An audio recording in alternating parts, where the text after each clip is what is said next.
আসসালামু আলাইকুম বন্ধুরা, চলে আসলাম আপনাদের মাঝে আরও একটি নতুন ভিডিও নিয়ে।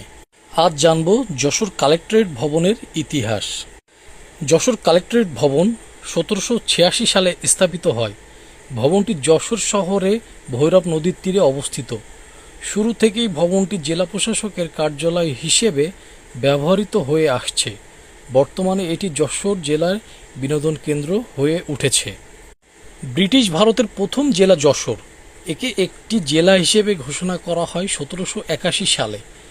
এর অধীনে ছিল খুলনা, ফরিদপুর, পাবনা, নদিয়া ও 24 পরগনা জেলার বেশিরভাগ এলাকা। ইস্ট ইন্ডিয়া কোম্পানির রাজস্ব সংগ্রহ ও শাসন বজায় রাখার জন্য প্রশাসনিক সংস্কারের দিকে গুরুত্ব দেয়। 1786 সালের 4 April mister Tilman Henkel Jessore collectorate প্রতিষ্ঠার প্রস্তাব দেন। জনাব টিলম্যান হেঙ্কেল একজন বিচারক ও ম্যাজিস্ট্রেট হিসেবে তিনি রাজস্ব আদায়ের বিষয়ে সমস্যার সম্মুখীন হয়েছে। সদর দপ্তর কলকাতা হওয়ার ফলে সরকারের কাছে তিনি এই বিষয়ে লিখে পাঠান।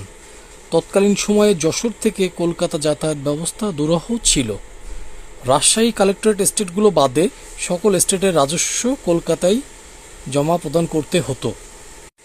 যেহেতু সিভিল কোর্ট রাজস্ব বিষয়ে কোনো হস্তক্ষেপ করতে পারে, রাজস্বের সাথে সম্পর্কিত কোনো বিষয়ে প্রশ্ন উত্থাপিত হলে তা কেবল কলকাতা রাজস্ব কমিটির শুনতে হতো এবং সে বিষয়ে শুধু তারাই সিদ্ধান্ত গ্রহণ করতে পারতেন।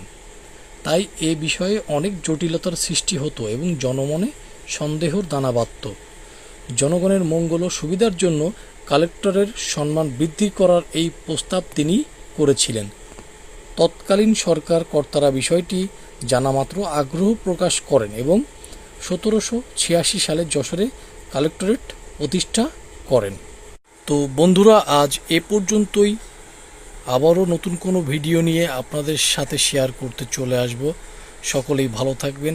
সকলের সুস্বাস্থ্য ও মঙ্গল কামনা করে আজকের মতো বিদায় নিচ্ছি। আর ভিডিওটি কেমন লাগলো অবশ্যই লাইক কমেন্ট করে জানাবেন এবং পাশে থাকবেন। ধন্যবাদ সবাইকে।